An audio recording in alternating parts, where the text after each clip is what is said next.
Hello everyone, welcome back to the channel. As you know, if you've been following, I'm currently on a trip in Colombia to play 2 international tournaments.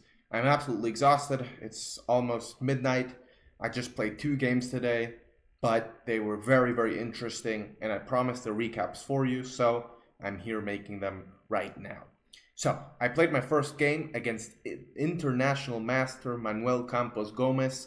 2360, a very strong player, and we love to see these kinds of pairings. We just absolutely love it because this is the whole reason why we came here to Colombia in the first place. To get the opportunity to play against these kinds of very strong players who we can't regularly play against, or who I can't regularly play against in Panama. We don't have these kinds of players. So this is exactly what I wanted, and it's a win-win situation. If you make good moves and if you win the game, obviously that's absolutely incredible. And if you make bad moves and you lose the game, well, you don't lose that much rating.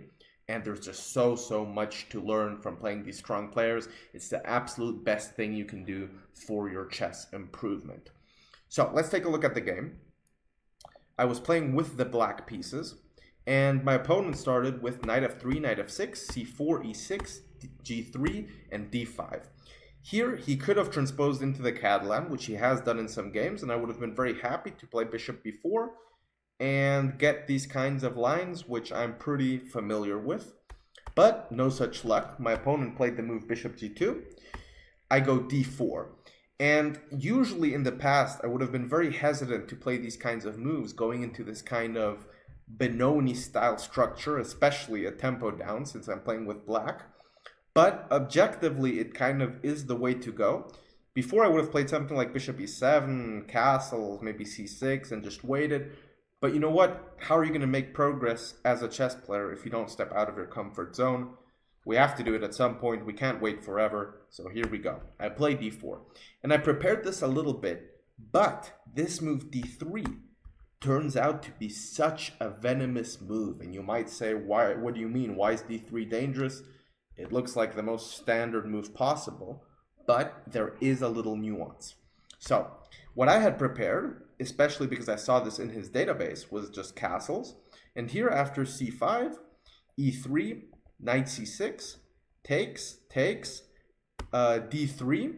This was all my preparation. Bishop c5, bishop g5, and here after h6, bishop f6, this very interesting move, g takes f6. And objectively, this is perfectly fine for black. We have the bishop pair, and you might think this pawn structure is a weakness. But actually, after f5, castles, the king goes on h7, these doubled pawns actually control some very key squares in the center, and it becomes very comfortable to play with black. However, after d3, I thought there was no difference, and I just played c5 anyway. But turns out, in this position, he has this move e4. And now we do not want to take on e3 because this would just be, we don't want to do this in Benoni style structures usually against either e3 or e4. We don't always play en passant because after something like bishop e3, knight c6, castles, bishop e7, he has this breakthrough with d4. And this would solve all of white's problems and he would have a very comfortable position. So instead, he plays e4 and I play knight c6. But now, after e5, knight d7, bishop f4, I thought I was actually doing fine because this pawn is a little bit of a weakness, or at least that's what I thought.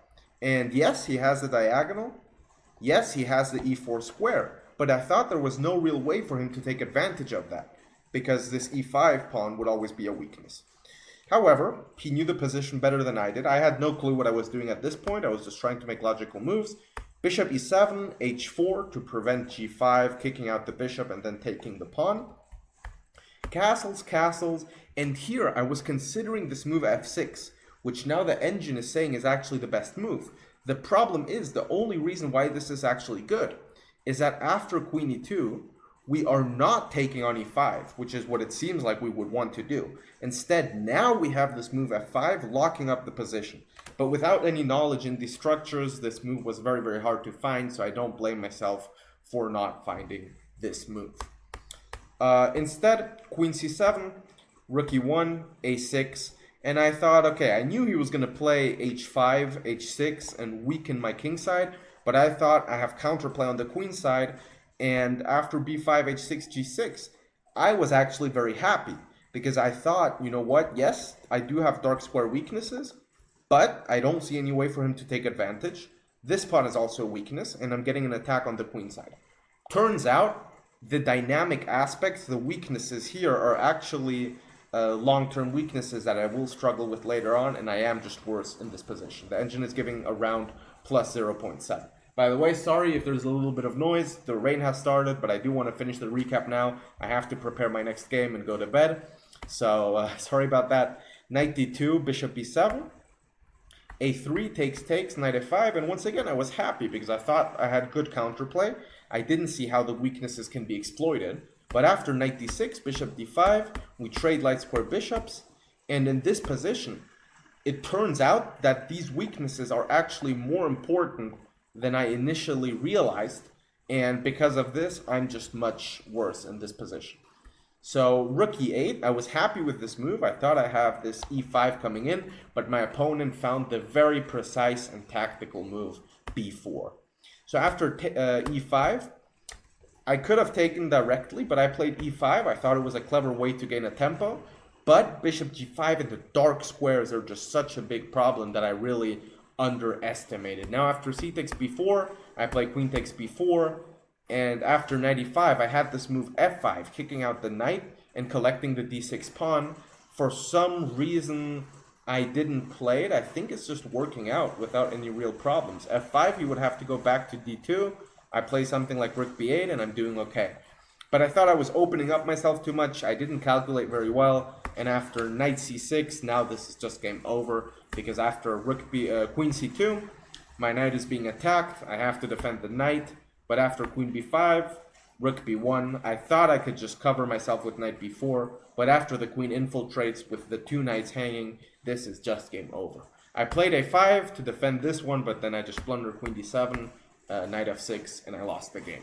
So it looks like I just got absolutely crushed, and in a way I did, but I don't feel that bad because this is exactly why I came here, to gain experience from these kinds of players. I also played a structure and opening I wasn't that familiar with, so I got experience there. And yes, it looks like I collapsed pretty quickly, made some blunders, but this is what happens when you have a worse position and you have a 2400 IM pressing you. So what to do? If he's playing well and I'm playing well, probably the guy who's 300 points higher rated will still win the game. What to do? It was very interesting though. This is exactly why I came to Colombia, to play against these kinds of players. And now I'm going to film the second recap of today. Stay tuned for that. And thank you very much for watching.